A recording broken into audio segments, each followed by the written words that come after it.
Assalamualaikum warahmatullahi wabarakatuh. Alhamdulillah, salatu wassalam ala sayyidina Rasulillah Muhammad bin Abdullah wa ala alihi wa sahbihi wa man walah wa la hawla wa la quwwata illa billah.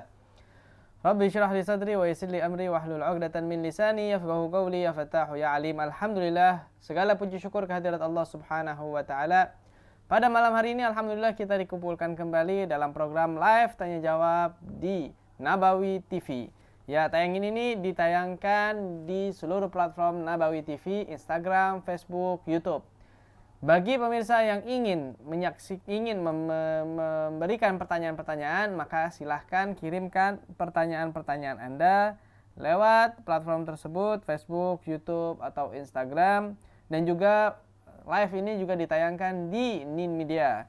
Ya, akan tetapi untuk pertanyaan bagi yang ingin bertanya dari penonton di live di Nin Media, maka silahkan kirimkan pertanyaannya lewat salah satu platform yang tadi. Untuk pada malam hari ini kita akan membahas mengenai masalah air. Ya, kita akan membahas mengenai masalah air, yang mana air ini adalah sesuatu benda yang sangat sering digunakan untuk bersuci ataupun untuk membersihkan najis. Nah, air apa saja yang bisa kita gunakan dan bagaimana cara menggunakan air-air tersebut. Ya, bagi pemirsa yang ingin bertanya, silahkan kirimkan pertanyaannya lewat Facebook, Instagram, atau YouTube daripada Nabawi TV. Silahkan kirimkan lewat chatnya. Ya, silahkan kirimkan lewat chatnya. Sekarang kita akan mengulik sedikit, membahas sedikit. Yanjusul ma'ul qalilu wa ghairuhu minal ma'i'ati bimulaqatin najasah wa yustathna masail. Jadi intinya adalah akan menjadi najis setiap benda yang terkena daripada najis. Ya, setiap cairan. Ma'i'at itu adalah cairan ataupun air yang sedikit. Ya, air yang sedikit ataupun cairan itu akan langsung menjadi najis tatkala terkena najis. Ya, pertama langsung ya ada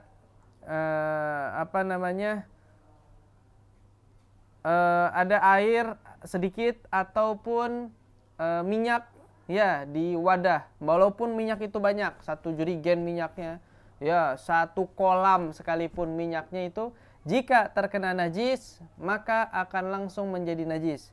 Nah, najisnya itu apa saja?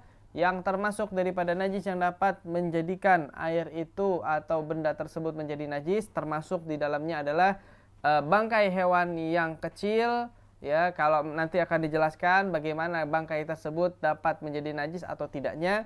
Ataupun seperti darah, ya, nanah, kotoran-kotoran seperti kotoran cicak, ya, kotoran tikus atau kotoran manusia, ya, kotoran manusia dari kubur atau duburnya, itu semuanya adalah benda-benda yang najis yang dapat menajiskan. Jadi kalau ada air yang sedikit, misalnya masuk ke dalam kamar mandi, dalam kamar mandi ada ember kecil, tatkala itu ada orang yang sedang buang air kecil dan cipratan airnya itu masuk ke dalam ember yang kecil itu, maka otomatis airnya pun menjadi mutanajis.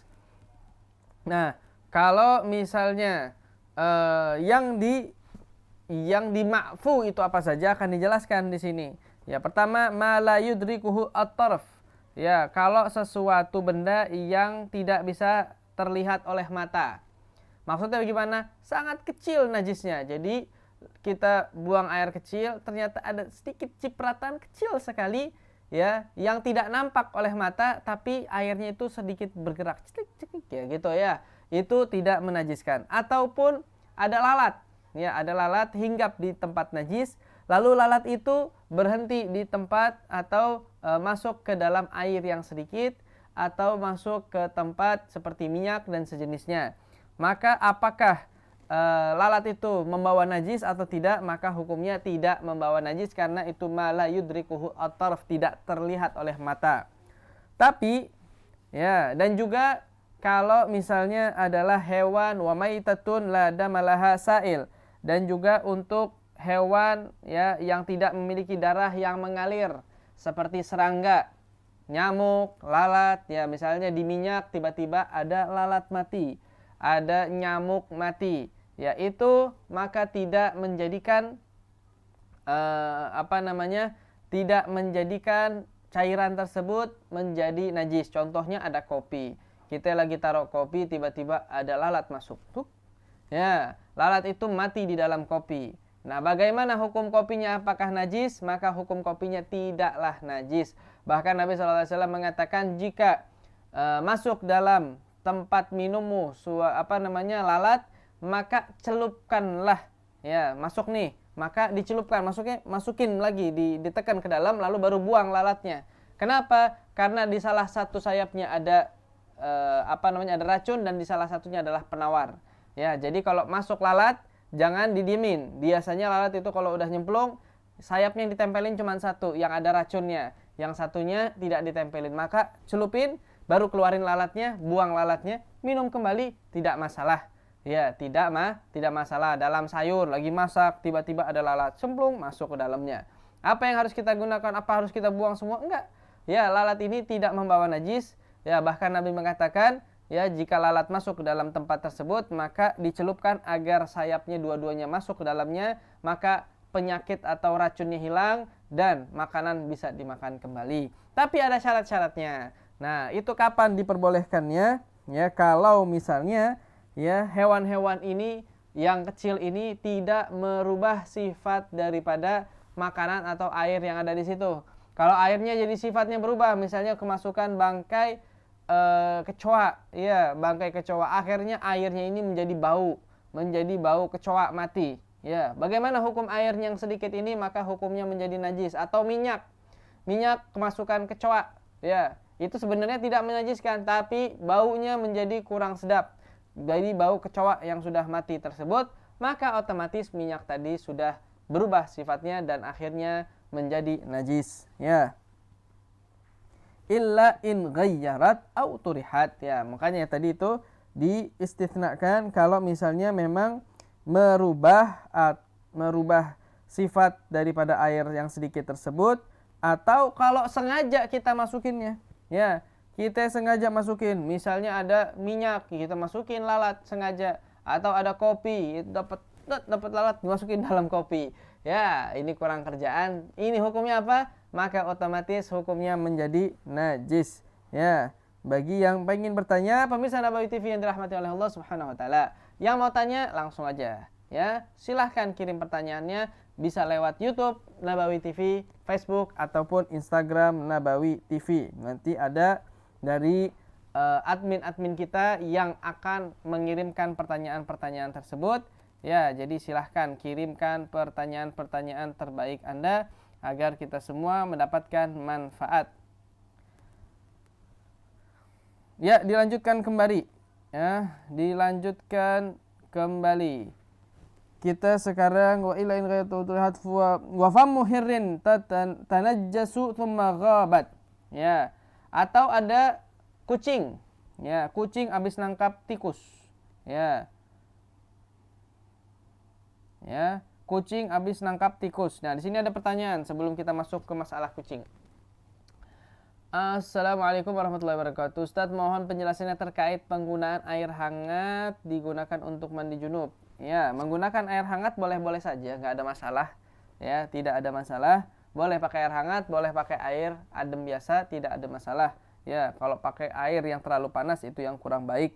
Ya, begitu. Jadi boleh-boleh saja dan tidak ada masalah.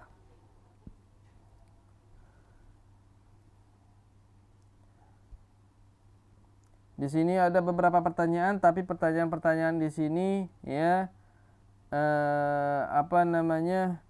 tidak berkaitan dengan masalah yang kita bahas. Jadi kalau pertanyaan di luar daripada tema, mohon maaf, atau permasalahan yang tidak berkaitan dengan fikih, mohon maaf, kami tidak bisa menjawab pada tayangan malam hari ini. Ya. Di sini juga ada pertanyaan-pertanyaan lewat Instagram Nabawi TV. Ya, kita lihat dulu di Instagram Nabawi TV. Ya, atau pemirsa Nabawi TV yang ingin bertanya tapi live-nya sudah habis nih, tahu-taunya pemirsa yang sudah nonton dan ternyata sudah habis tontonan live-nya. Bagaimana mau ngirim pertanyaannya? Bisa nggak? Kirimkan saja. Ya, kirimkan saja pertanyaan Anda di di DM Nabawi TV atau bisa mengirimkan di Instagram saya sendiri, yaitu di catatan sang hamba. Ya, boleh saja bagi yang ingin mengirimkan pertanyaan. Ya.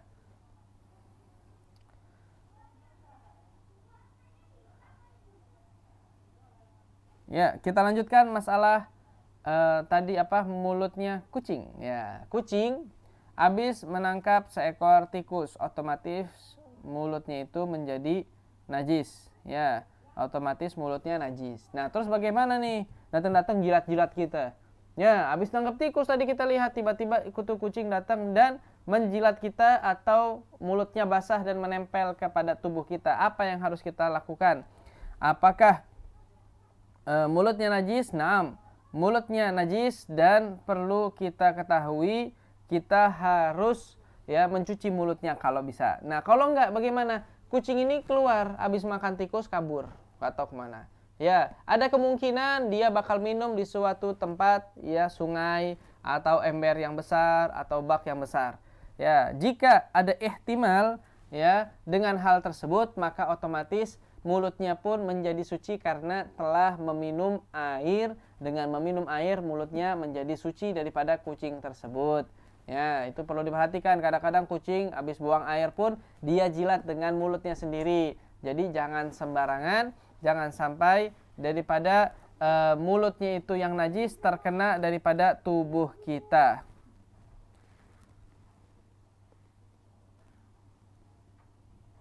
Ya, di sini ada pertanyaan dari Fendian. Mau bertanya tentang apakah berdosa jika mengambil wudhu di dalam toilet? Boleh saja.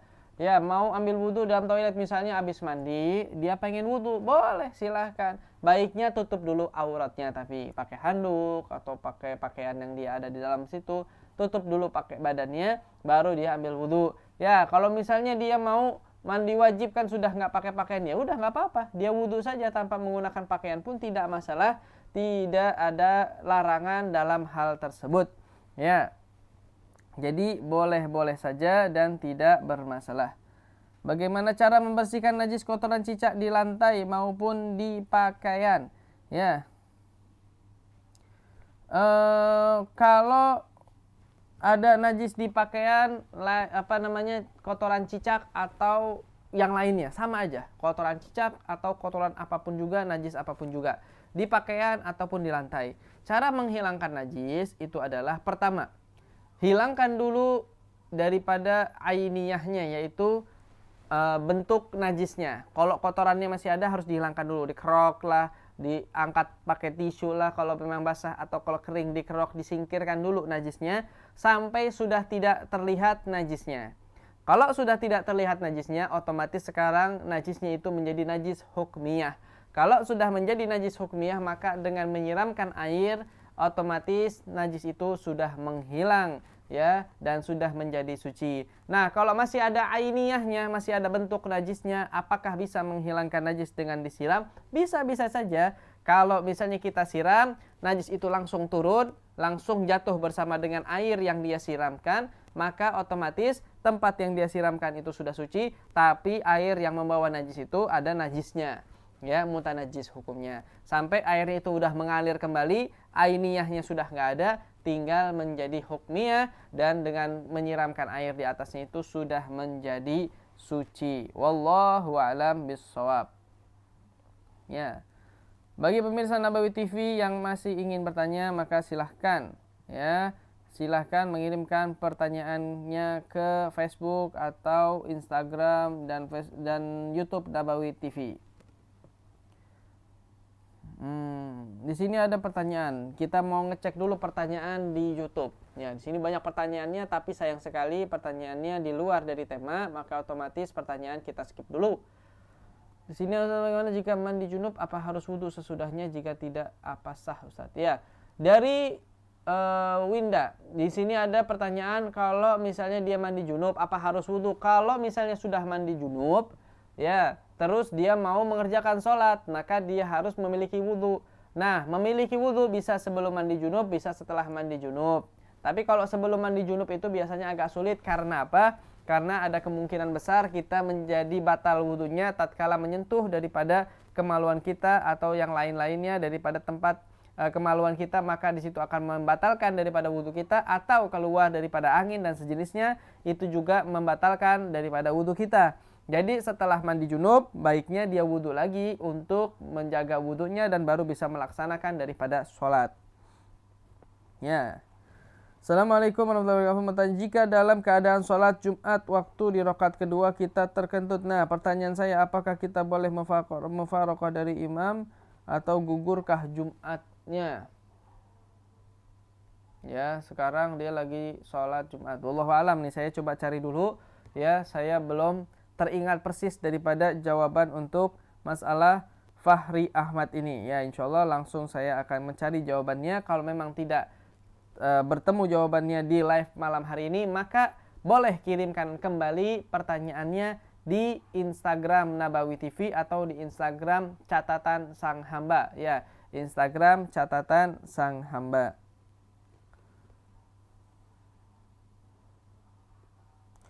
Mau bertanya, apakah boleh menjadi imam untuk anak atau istri bagi orang yang selalu berhadas? Orang yang selalu berhadas itu tidak boleh menjadi imam setahu saya. Ya, karena sholatnya itu pun ya dimaafu karena dia dalam kondisi lidah imil hadas, selalu berhadas, ya seperti itu.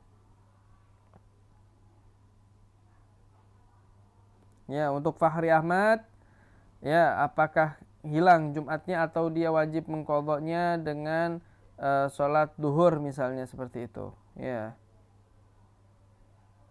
Atau dia mau mufarraqah karena alasan mau buang angin, ya, maka itu Allahu a'lam. Coba nanti saya cari jawabannya dulu. Allahu a'lam bishawab. Dari Adnan Soleh, bagaimana hukumnya? Apa hukumnya berwudu sebelum mandi wajib? Hukumnya sunnah. Di sini pertanyaan. Assalamualaikum. Jika terkena air liur anjing, bagaimana cara membersihkan menurut Islam? Menurut madhab Imam Syafi'i, wajib dibersihkannya dengan 7 kali basuhan. Di salah satu basuhannya tercampur dengan tanah, ya, dengan turab ataupun tanah. Jadi air campur sama tanah sedikit, ya, diaduk lalu disiramkan ke tempat najisnya. Tapi itu najisnya harus dibersihkan dulu bentuknya. Misalnya air liurnya sudah nggak ada, dilap dulu air liurnya pakai tisu atau sejenisnya. Sudah nggak ada, ya, baru di situ siram air, ya, pertama, kedua, ketiga, keempat, kelima, keenam, ketujuh. Itu 7 kali basuhan. Di salah satu daripada 7 basuhan ada air yang tercampur dengan tanah. Begitu caranya. Wallahu a'lam bishawab. Bagaimana hukum sholat yang pada saat sholat keluar air kencing yang sedikit karena sakit beser? Ya, orang yang kena sakit beser itu ada tata cara sholatnya sama seperti biasanya, cuman nanti ada syarat tambahannya. Syarat tambahannya adalah tatkala wudu, dia wudunya harus, ya, nggak boleh terputus-putus, wudunya langsung diselesaikan. Kedua, wudunya harus sudah masuk waktu sholat. Ketiga, setelah wudu langsung melaksanakan sholat. Ya, keempat, kalau bisa menutup daripada bagian yang keluar najis tersebut dengan sesuatu agar najisnya tidak mengotori tempat dia sholat ataupun tempat-tempat yang lainnya. Baru dia bisa melaksanakan sholat dengan kondisi tersebut. Itu namanya orang yang lidah imil hadas, maka boleh-boleh saja dan tidak bermasalah insyaallah. Wallahu a'lam bishawab. Ya.